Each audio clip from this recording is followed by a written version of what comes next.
So, Brooklet Games, they make zines.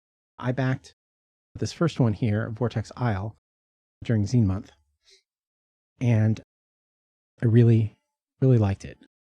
I wasn't sure if I was going to continue it or not, but I did.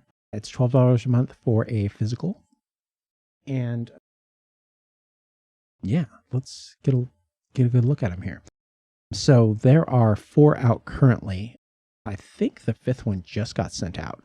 Vortex Isles, Arbor of the Rot Dragon, Escape the City, and The Visitor are the 4 that I have right now.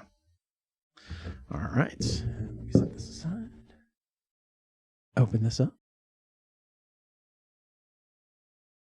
And so this is an island crawl. All right, you can see this is the map for it here.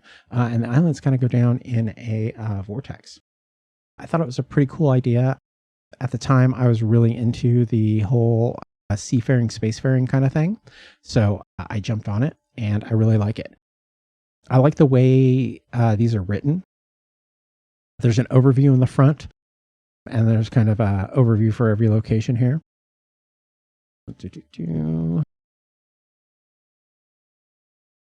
How to use this adventure, ocean encounters, factions, background and character motivations. These are things that I think are really cool, not often put into adventures. And then the adventures. It's, I would say, read aloud text, but it's more of a summary. It's pretty dense for read aloud text. There is people, and then it just goes through the sections. It goes through the section, the people, the encounters, the history. So section, people, encounters. No history on this one. Section, people, no encounters. So yeah, it's a really good little adventure. I like it. I will be using it eventually. I don't know where, don't know when. It's probably one of those things. This is one of those things that I can throw into my DM kit. Hey, we can talk about that later. Throw into my DM kit and go ahead and go through with it. The art I enjoy. Some tables here in the back. He likes tables, as do I. And I think one of the most interesting things about this is that it's written for 2 systems, 5th edition and Cairn. Cairn is an offshoot of Into the Odd. It has a more magical flair, feel, something. It's there's more magic. There's personal magic, not items. I really like the way they do spells. Spells cause fatigue. Fatigue is basically an inventory slot out of your inventory. So I like that he is creating for the system that he likes, but recognizing that 5th edition is important as well. Because honestly, 5th edition is where the money is going to be. Let's go ahead and take a look at some of these stats here. Let's see. Did he separate them out? So there is a 5e bestiary. And I assume a Cairn bestiary. Okay. So yeah, this is, 3 inches. Oh wait, I've got a ruler right here. Look at that. That's 2 inches. 2 inches of text for that octopus. And here, again, the octopus, 5th edition, 2 inches of text. I like that he only gets the whole important stuff down. This is, oh wait a minute. That goes on, huh? Does this one go on too? It does. Okay. So I suck. It's 4 inches, but still they're the same size. It's really interesting that someone has gotten 5th edition down, like boiled it down. Monster Manual stats are so huge. The stat blocks are so huge. There's so much information in there. And he got some of these stat blocks down to, 4 inches. 4 inches. I think they're all about 4 inches. 4 inches. Look at that one. That one's only 2, 3 maybe. So The Karen stats take up about a little less than a page. And 5e stats take up about a page. So yeah, they're very close, very close. So I am liking what he is doing with 5th edition stat blocks.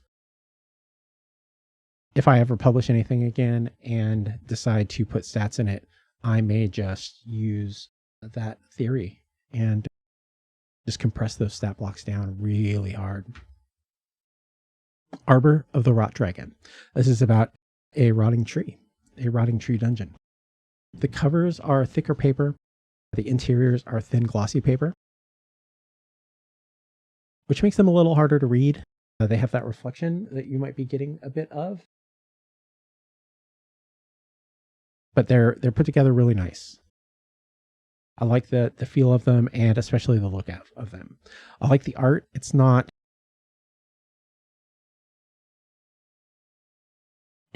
It straddles that line between old school black and white line art, as I say it and turn the page, and newer colorized OSR art. And I really like it. So here again, description, occupants, what happens if the dragon's here, and a secret. Description, occupants, threats. Description, presence, threats, secrets. Each of these things is broken down very, very well. Again, here's the bestiary. And this time he did Karen and 5e together. So you could see, you can see a direct comparison. Those are not much bigger at all. Magic items, no tables in this one. That's okay. That's okay. This one is called Escape the City. I haven't got a chance to play this one yet, but I need to sit down and play it. Maybe with my new camera setup here, I could do that. So basically, the way this works is you draw cards, fill in the map, and figure out what happens. So location deck and encounter deck.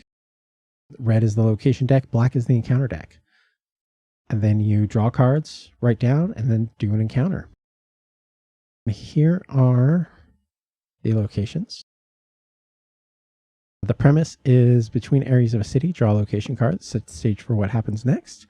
The Knight's Calm is broken by 4 different things. So it is not just replayable in the sense that you're going to draw different things every single time. Not every time, but it's a pretty high number. But you are also going to have a different inciting event, 4 different inciting events. So basically, yeah, it goes through the locations, goes through the encounters,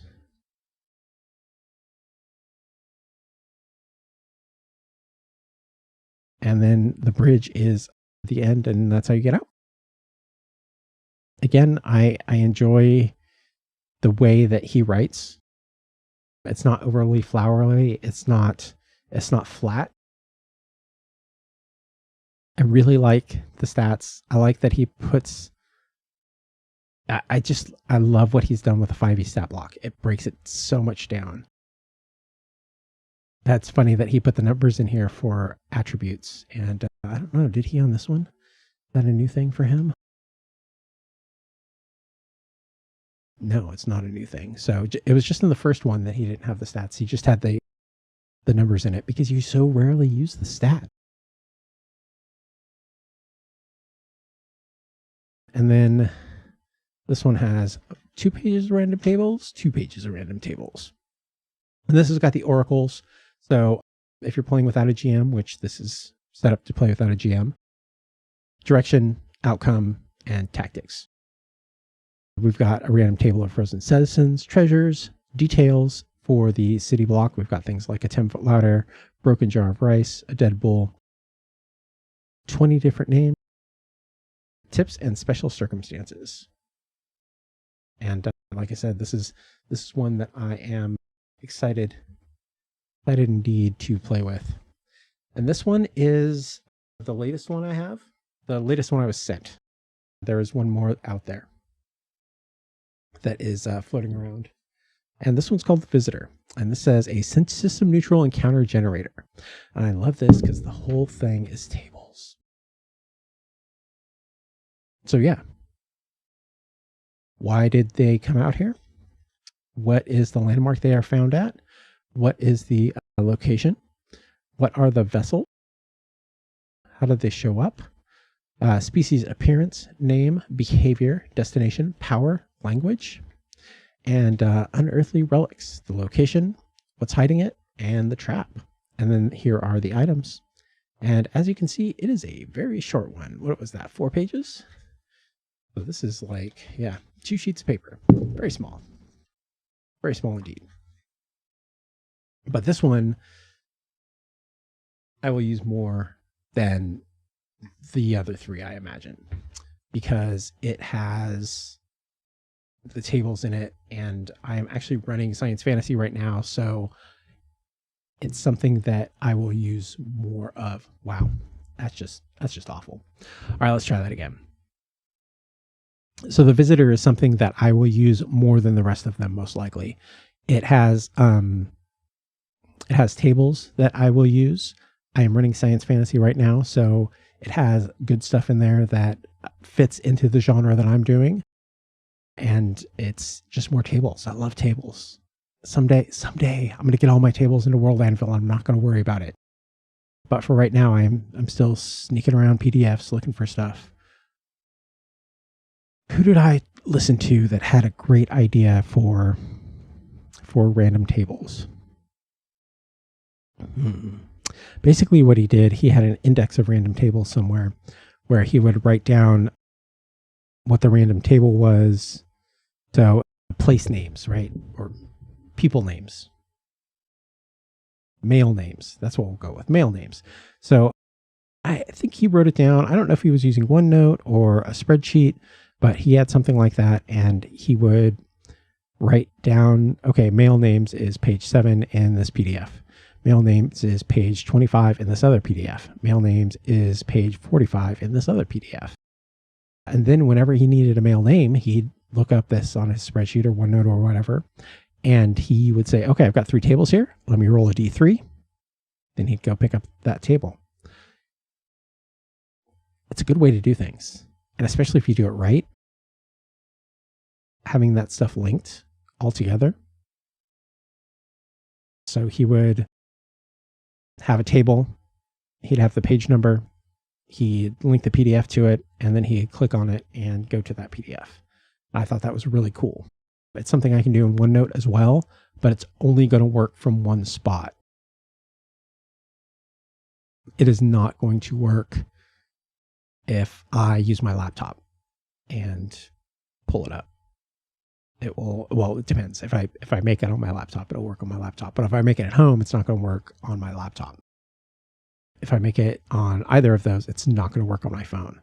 So that's the one negative I see to it. But he sounded like he just had one PC, so that works for him. One PC is the future. I see myself in one PC land someday. Just a laptop and a dock. I like the idea of it. I don't know if I can bring myself to do it. It'd have to be one powerful laptop. But wow, that was a distraction. Anyways, yeah. So, yeah, I'm glad I'm subscribed to these guys. Like I said, I get one a month. I will probably do another batch of these when I get a chance. Maybe I'll go through the PDFs. Before he started printing them, he did PDFs. So maybe I will go through the PDFs next time and add the new one into it as well. So highly recommend for me, Brooklet Games, Big Cartel.